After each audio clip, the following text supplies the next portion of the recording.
نہایت ہی قابل قدر بزرگوں اور دوستوں، میرے پیارے نوجوانوں، قرآن کریم کی اس آیت کریمہ میں اللہ رب العالمین نے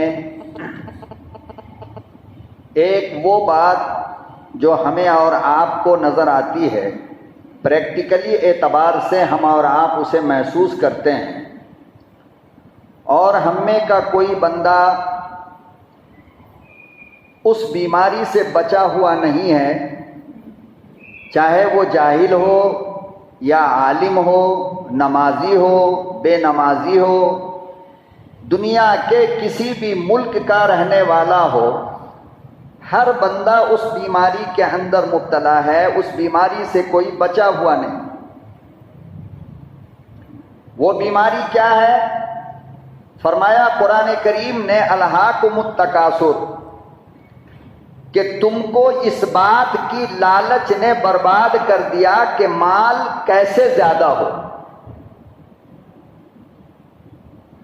مال کی کثرت کی تمنا، پیسے کی کثرت کی تمنا، سونے اور چاندی کی ہوس اور لالچ تم کو ہلاک کر کے رکھ دیا، اور اس وقت تک تمہاری ہلاکت تمہارے ساتھ رہے گی حتیٰ زرتم المقابر، جب تک کہ تمہاری موت نہ آ جائے۔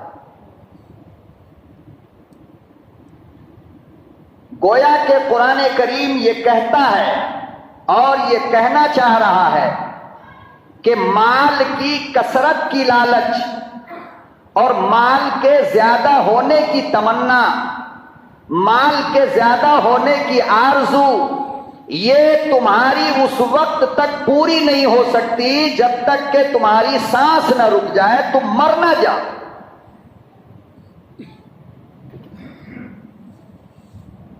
چلو تھوڑی دیر کے لیے اگر کوئی بچہ یہ کہے کہ پاپا مجھے 2 کی جگہ 4 دو، میں 2 روپیہ نہیں لیتا، مجھے 4 روپیہ چاہیے، تو بات سمجھ میں آتی ہے کہ ابھی بچہ ہے۔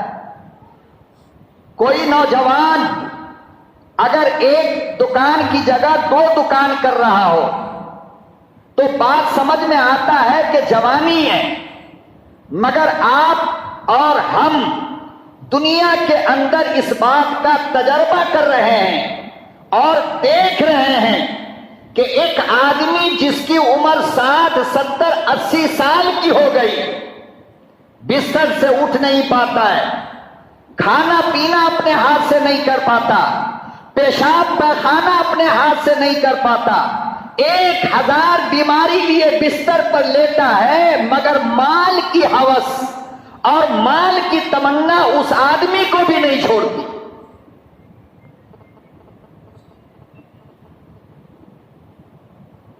حالانکہ اس بات کا یقین ہے اسے کہ اب ہمارا ٹائم ہو رہا ہے، اب ہم دنیا سے جانے والے ہیں، لیکن اس کے باوجود کہے گا بیٹا آج دکان میں کتنا بیپار ہوا، بیٹا وہ مکان بنا یا نہیں بنا، بیٹا وہ زمین بکی کہ نہیں بکی، بیٹا آج فیکٹری میں مال تیار ہوا یا نہیں ہوا۔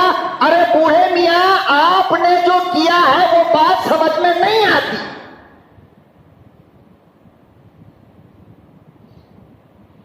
آپ بتائیے، آپ کو سمجھ میں آتی ہے؟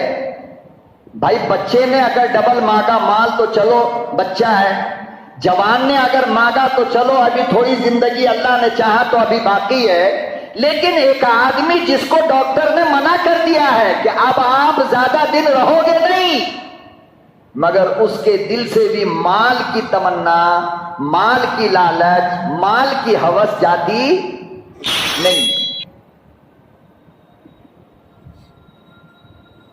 اور اس ہوس نے اور اس لالچ نے آدمی کو برباد کیا ہے۔ یہ قرآن کہہ رہا ہے الہاکم التکاثر، 1 کی جگہ 2، 2 کی جگہ 4، 4 کی جگہ 8، 8 کی جگہ 10۔ ارے بابا یہ کرتے کرتے کرتے کرتے تو زندگی پوری ہو گئی۔ ایسا نہیں ہے کہ 4 ملا تو کوئی کہہ دے کہ اب بس، 10 ملا تو کوئی کہہ دے کہ اب بس، اب اللہ نہیں چاہیے مجھے۔ 20 ملا تو کہہ دے کہ اب میرا دل بھر گیا. ایک دکان سے 2 دکان ہوئی، اب تیسرے کی تمنا، تیسری ہوئی تو اب چوتھے کی آرزو. 100 روپیہ ڈیلی کماتا تھا، اب 150 چاہتا ہے. 150 ہونے لگا، اب 200 چاہتا ہے. اور عمر اس آدمی کی آہستہ آہستہ کم ہو رہی ہے اور قبر قریب ہو رہا ہے. لیکن قبر کے قریب ہونے کے بعد بھی مال کی ہوس دل سے جاتی نہیں ہے. اسی لیے فرمایا اللہ کے نبی صلی اللہ علیہ وسلم نے کہ جس کو تھوڑے مال پر صبر کی توفیق مل گئی وہ آدمی جیت گیا. اللہ بس 2 وقت کی روٹی کھلا دے، کسی کا محتاج نہ بنا، بیماریوں سے ہمیں ہمارے بچوں کو بچا لے، اس سے زیادہ اللہ ہمیں آپ کچھ بھی مت دے، نہیں چاہیے مجھے اس سے زیادہ. فرمایا یہ آدمی کامیاب ہو گیا.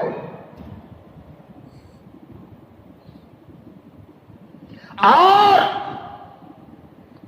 اس مال کو بڑھانے کے چکر میں، اس مال کو زیادہ کرنے کے چکر میں آدمی نہ حلال دیکھتا ہے نہ حرام دیکھتا ہے.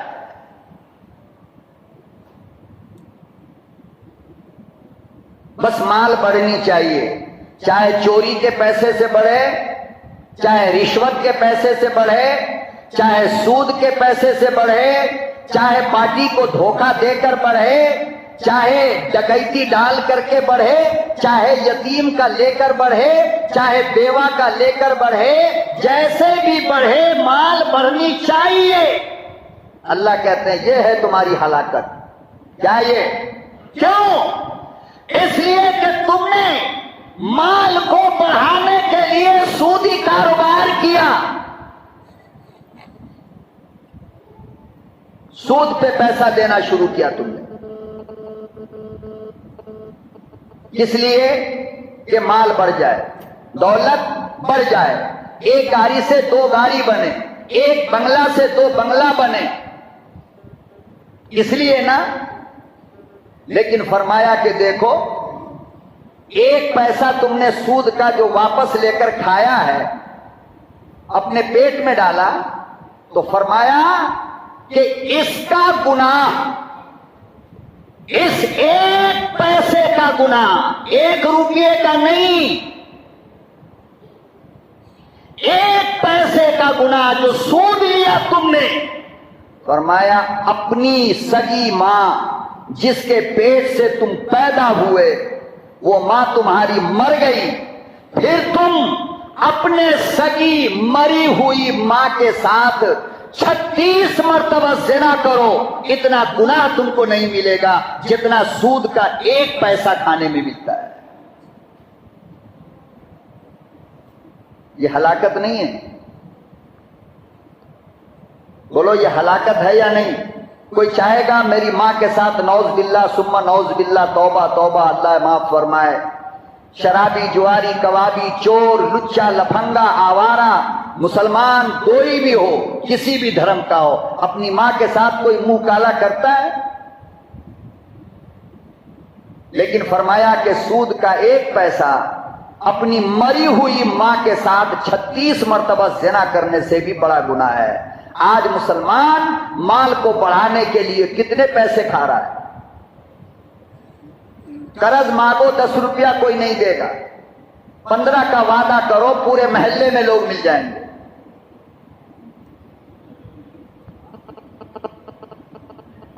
اسی کو پروردگار عالم نے قرآن کریم میں ان لفظوں میں آئینہ دکھاتے ہوئے فرمایا، الہاکم التکاثر، تیری حسرت پوری نہ ہوئی، تیرے مال کی تمنا پوری نہ ہوئی، تیرے مال کی کثرت کی آرزو پوری نہ ہوئی، 1 بنگلہ سے 2 بنگلہ بنا، تمنا پوری نہ ہوئی، 1 دکان سے 2 دکان بن گیا، آرزو پوری نہ ہوئی، 1 کارخانے سے دوسرا کارخانہ بنا، آرزو پوری نہ ہوئی، 1 گاڑی سے 10 گاڑی گاڑیاں ہو گئی مگر آرزو پوری نہ ہوئی، دوسری طرف تیری آرزو بڑھتی گئی، عمر گھٹتی گئی،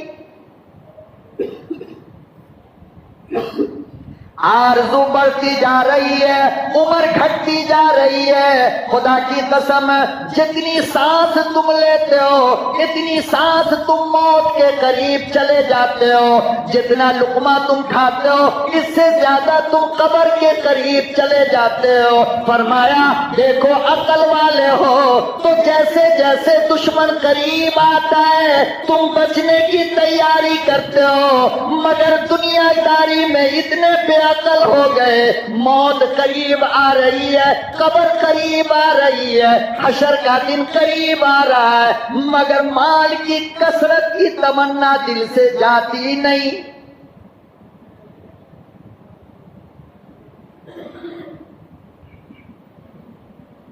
الہاکم التکاثر، مال کی کثرت بڑھانے کے لیے چوری چماری سود زنا کرنے والوں، رشوت کھا کر مال بڑھانے والوں، یتیموں کا مال ہڑپنے والوں، بیواؤں کے مال پہ قبضہ جمانے والوں، یاد رکھو ایک دن آئے گا جب ایک ایک پیسے کا حساب رب کو دینا پڑے گا۔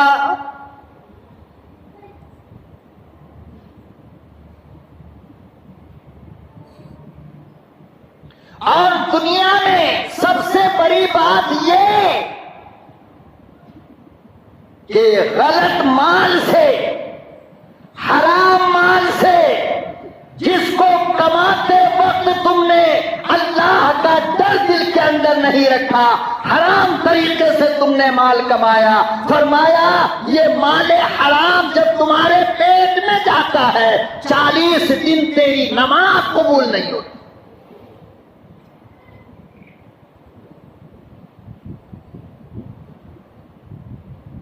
اور اولادیں برباد ہو جاتی ہے۔ آج لوگ کہتے ہیں نا میری اولاد بدماش ہے، شریر ہے، آواری ہے۔ کیوں؟ تم نے کبھی سوچا نہیں کہ تم نے ان کو مال کون سا کھلایا؟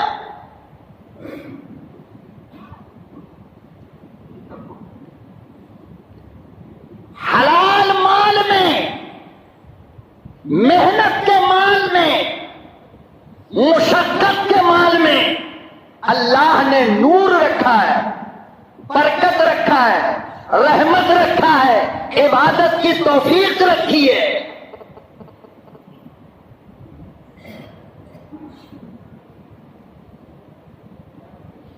نماز میں دل لگتا ہے؟ سچی بات بولو، نماز میں دل لگتا ہے؟ بڑی مشکل سے جمعے کے دن اڑوسی پڑوسی کے تھوکنے پر آدمی نہا دھو کر کے مسجد آ جاتا ہے، وہ بھی آتا کب ہے؟ گھڑی دیکھتا رہتا ہے، جب امام صاحب نماز کے لیے کھڑے ہوں گے تب جائیں گے۔ اللہ نے جوتا مار کر نماز جمعہ کے دن بھی گیٹ کے باہر رکھا ہے۔ تیرے جیسے لوگوں کی میری مسجد کو ضرورت نہیں ہے۔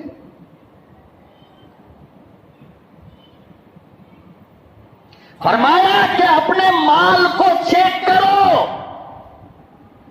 اپنے رزق کو چیک کیا کرو، اور پھر اپنے بیوی بچوں پہ خرچ کرو، ورنہ تمہاری 7 نسل تک اس کا اثر جائے گا حرام مال کا۔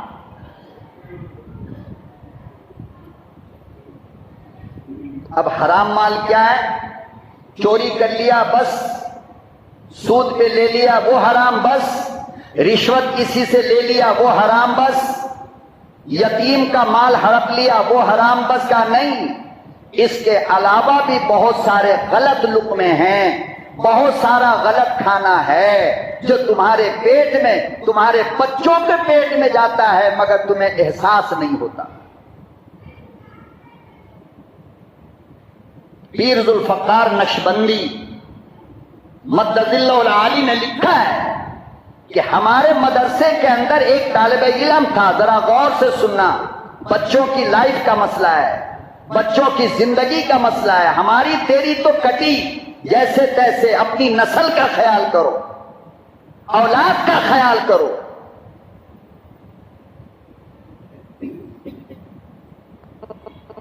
فرمایا کہ ایک طالب علم تھا درجہ حفظ میں قرآن یاد کرتا تھا،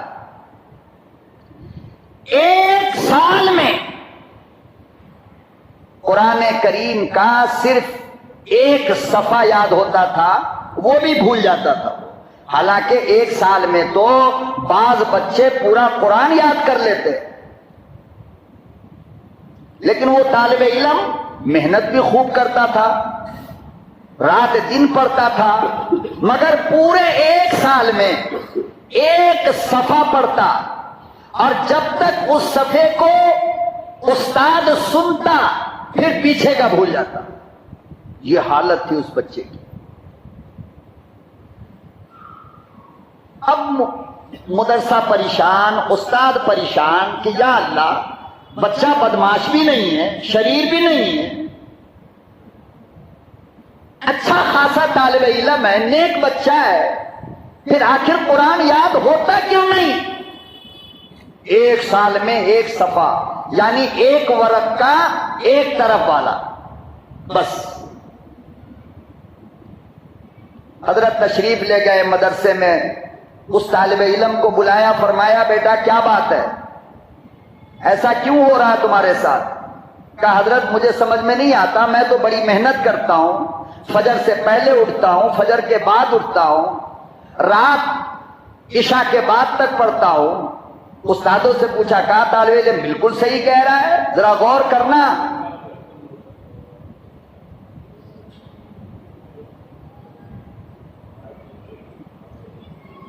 اس کا باپ، اس طالب علم کا باپ ڈاکٹر تھا۔ حضرت نے پوچھا کہ بیٹا یہ بتاؤ کہ تم جب گھر جاتے ہو نا، اور باپ بیچارہ نمازی، دیندار، امانت دار ڈاکٹر، بہترین ڈاکٹر، تو فرمایا کہ جب تم گھر جاتے ہو تو کھانا کہاں کھاتے ہو؟ بچے نے کہا کہ جب ہفتے میں 1 بار گھر جاتا ہوں تو پاپا محبت میں ہم لوگوں کو، پوری فیملی کو لے کر کے ہوٹل جاتے ہیں، میک ڈونلڈ کا کھانا کھلاتے ہیں، پیزا کھلاتے ہیں، برگر کھلاتے ہیں، چپس کھلاتے ہیں، اور طرح طرح کی چیزیں کھلاتے ہیں۔ پیر ذوالفقار نقشبندی کو سمجھ میں بات آ گئی، یہ کچھ نہیں، یہ انہی کھانوں کا اثر ہے۔ کیوں؟ ڈاکٹر کو بلایا، فرمایا ڈاکٹر صاحب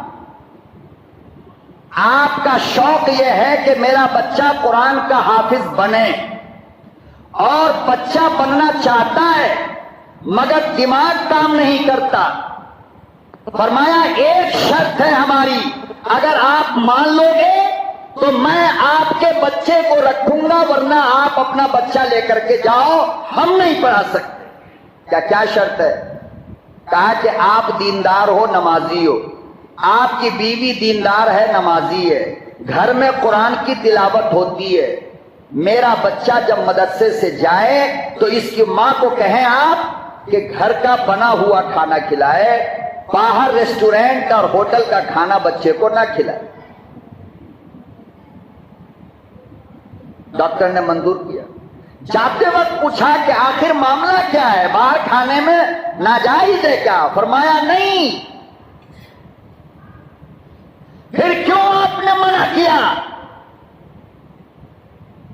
پیر صاحب نے فرمایا کہ یہ جتنی کمپنیاں ہیں اور جتنے ریسٹورینٹ ہیں بڑے بڑے اور جتنی بھی کمپنی ہے، ایک کمپنی میں بھی کھانا بنانے والا کوئی مسلمان نہیں ہے۔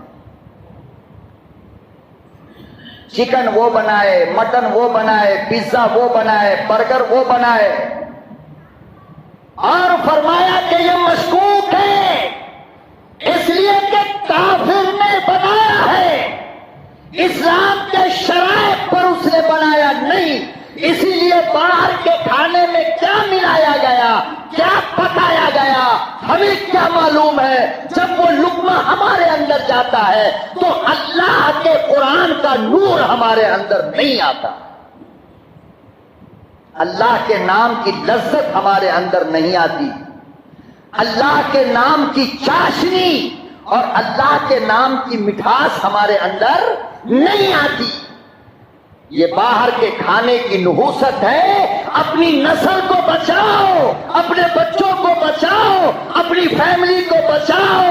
باہر کا کھانا, دکان کا یہ چپس ہو, چاہے کوئی بھی چیز ہو, یہ بنانے والے ایمان والے نہیں ہیں, غیر ہیں. یہ بچاؤ اپنے بچوں, فیملی کو بچاؤ.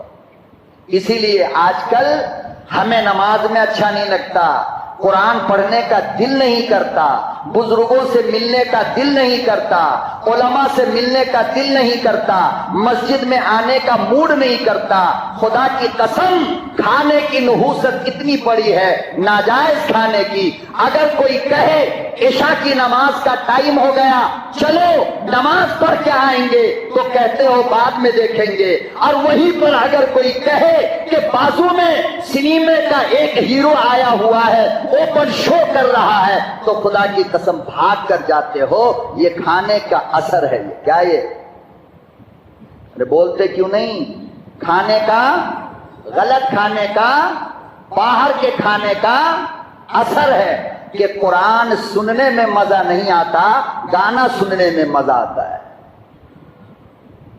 آپ نے کتنی گاڑی میں, کتنے آٹو میں, اکثر آٹو کا ڈرائیور مسلمان ہے, لیکن آپ نے کتنے آٹو میں قرآن سنا ہے؟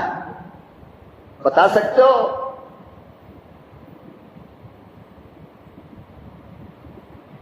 اللہ اکبر و کبیرہ. اسی لیے قرآن کریم نے تاکید فرمایا, میرے بندو, میرے ماننے والوں, قرآن پر ایمان رکھنے والوں, یا ایھا الذین آمنوا کلوا من طیبات,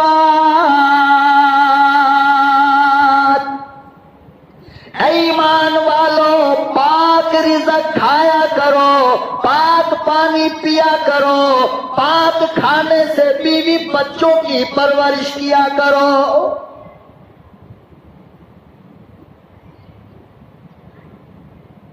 پاک کھاؤ گے نماز میں مزہ آئے گا, حلال کھاؤ گے اللہ کے نام میں مزہ آئے گا.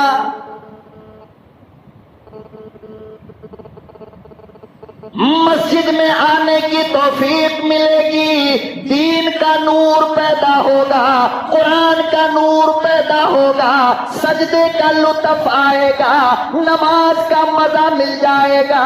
اللہ اکبر و کبیرہ. اور اللہ کے بندو, آخر کیا بات ہے؟ ایمان والے ہو, تم نے یہ کیوں نہیں سوچا تمہاری بازاری محبوبہ کا نام کوئی لے, تمہیں مزہ آ جاتا ہے, مگر مؤذن کی اذان سے موت آ جاتی ہے. بازاری عورت سے محبت ہو جائے تو ایک دن میں 70 مرتبہ اس کا نام لیا جاتا ہے, اور جب بھی کوئی اس کا نام لے تو تمہارے اندر تک مزہ آ جاتا ہے. یہ مال حرام اور ناپاک مال کی نحوست ہے. بچو.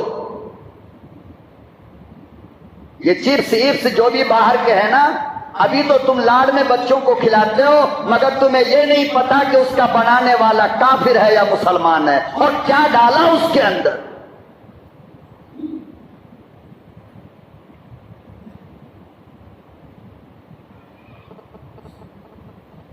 اور یہ تو غیروں کی بات چھوڑو, میں کہتا ہوں کہ مسلمان کے ہوٹلوں میں جو ریسٹورینٹ مسلمانوں کا ہے, وہاں پر بنانے والا کتنا نمازی ہے.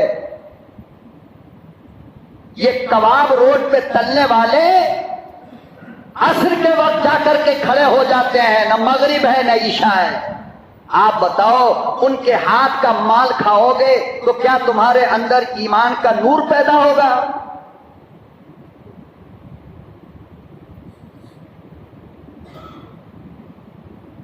اللہ اکبر و کبیرہ. امام احمد ابن حنبل تو یہ کہتے ہیں کہ اگر بیوی بے نمازی ہو, اگر بیوی نے نماز نہ پڑھا, 3 وقت کی نماز چھوڑ دی, فرمایا طلاق ہو جاتا ہے.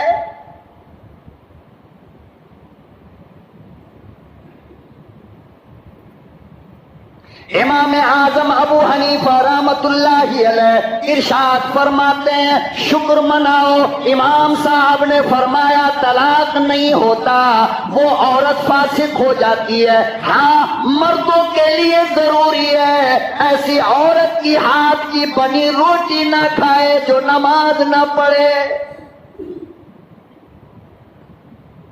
ایسی بیوی کا بستر الگ کر دو جو نمازیں پڑھ کر نہ سوتی ہو، ایسی بیوی سے بات مت کر دو جس نے نماز چھوڑا، ایسی بیوی کے ہاتھ کی روٹی نہ کھاؤ جس نے نماز پڑھے بغیر بنائی۔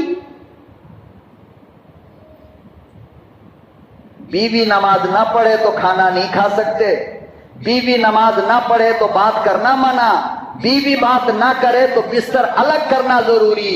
اور یہ بازاری کھانا کھانے والوں تمہیں پتہ ہے کتنے نماز پڑھتے ہیں؟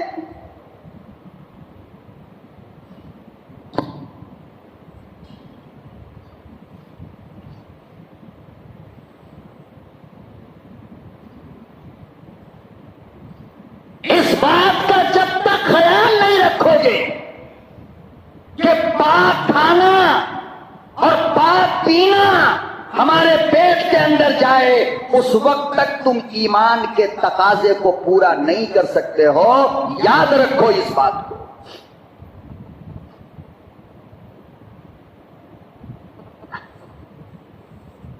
حضرت امام شافعی رحمت اللہ علیہ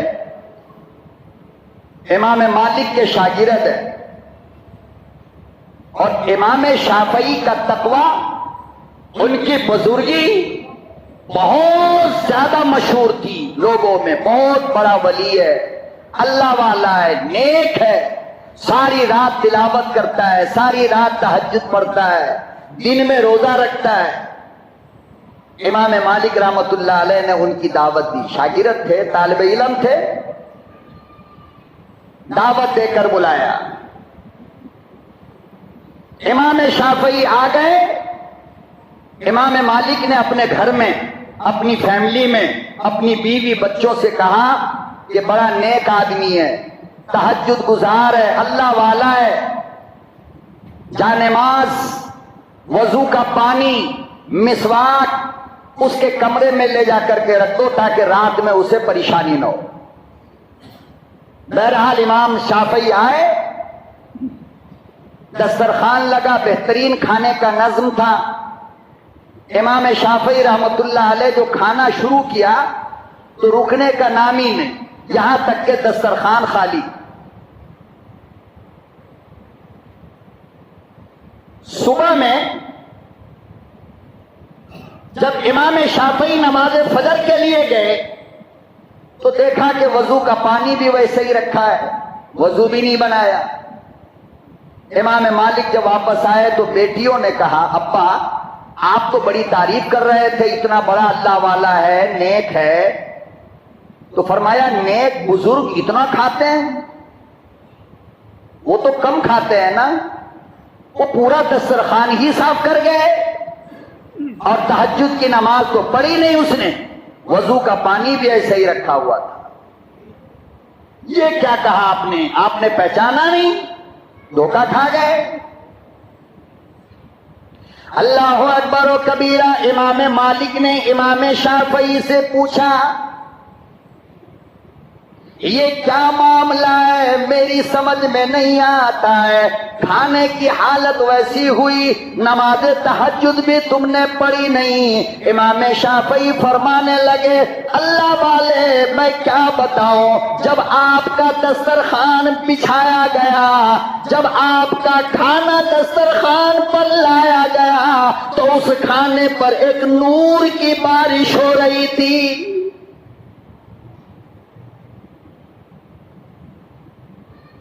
فرمایا رب کعبہ کی قسم ہے میں نور کو دیکھتا رہا، کھاتا گیا، مجھے ہوش نہ رہا، پتہ نہ چلا میں نے کتنا کھایا۔ فرماتے امام شافعی او اللہ والے اتنا مزہ آ رہا تھا کہ مجھے آج سمجھ میں نہیں آیا، زندگی میں اتنا پیارا کھانا میں نے کبھی نہیں کھایا، اتنا دل میں نور پیدا ہو رہا تھا، اتنا اللہ کا ڈر پیدا ہو رہا تھا، میں نے تمنا یہ ہوئی آج کھا لو، دل بھر کر کھا لو، پھر ملے نہ ملے۔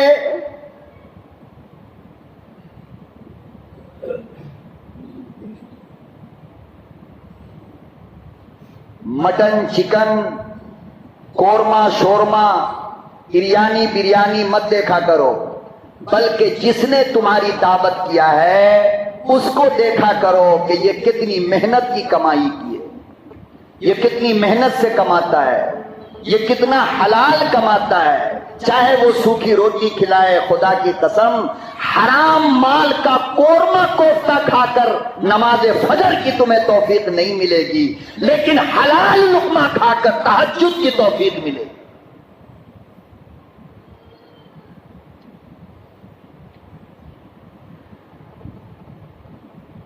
کوئی بھی دعوت دے، پہلے اس بات کی تحقیق کرو، چاہے وہ برا مانے چاہے وہ اچھا مانے، اپنے گھر رہے گا، اس بات کی تحقیق کرو کہ تیرا ذریعہ معاش کیا ہے، روپیہ پیسہ کمانے کا تیرا طریقہ کیا ہے۔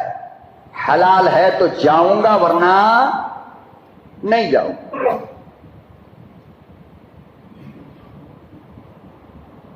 ہاں ہم لوگ اس پر دھیان ہی نہیں دیتے۔ وہ بولا چائے پینے چل گئے، گھٹا گھٹ مارا، پتہ ہی نہیں وہ چائے کا پیسہ کہاں کا تھا۔ ادھر سے ولیمے کی دعوت آئی، گئے اور بغیر سانس لیے نن اسٹاپ کھانا شروع کر دیا۔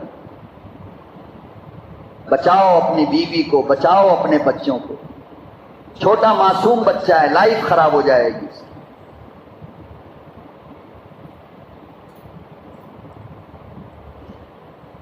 حضرت امام احمد ابن حنبل بہت بڑا امام ہے،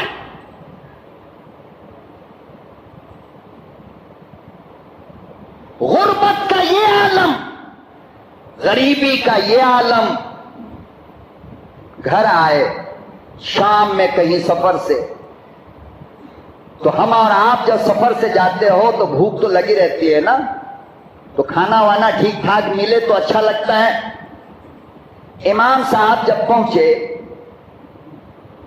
تو فرمایا کھانا لاؤ، تو امام احمد ابن حنبل کی بیوی نے کہا کہ کھانا تو ہے نہیں۔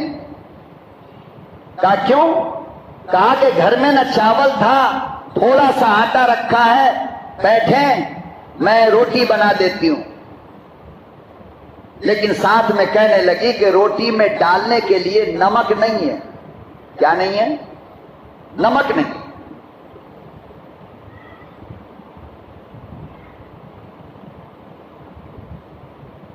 امام شافعی کا ایک لڑکا جو بازو میں رہتا تھا، سرکاری ملازم تھا، اسکول میں پڑھاتا تھا سرکار کی طرف سے، بیوی بیچاری گئی اور بیٹے کے گھر سے تھوڑا سا نمک لے کر آئی اور روٹی میں ڈال کر کے روٹی تیار کر دی۔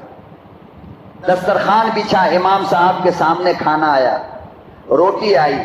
خدا کی قسم ہم جیسا تم جیسا انسان ہو نا تو بھوک کی حالت میں سانس بھی نہیں لے گا، پہلے کھاؤ بعد میں بات کریں گے۔ امام شافعی رحمت اللہ علیہ نے فرمایا روٹی تیار کر کے لائی ہو، تم نے کہا تھا نا کہ نمک گھر میں نہیں ہے، تو پھر یہ بتاؤ کہ وہ نمک لائی کہاں سے؟ وہ نمک لائی کہاں سے؟ فرمایا بیٹا جو بازو میں رہتا ہے اس کے گھر سے لائی ہوں۔ امام شافعی رحمت اللہ علیہ نے روٹی اٹھایا اور فرمایا کہ یہ روٹی لے جاؤ، میرے لیے حلال نہیں، میرے لیے حلال نہیں۔ فرمایا کیوں؟ کہا اس لیے کہ تمہارا بیٹا سرکاری ملازم ہے اور سرکار 12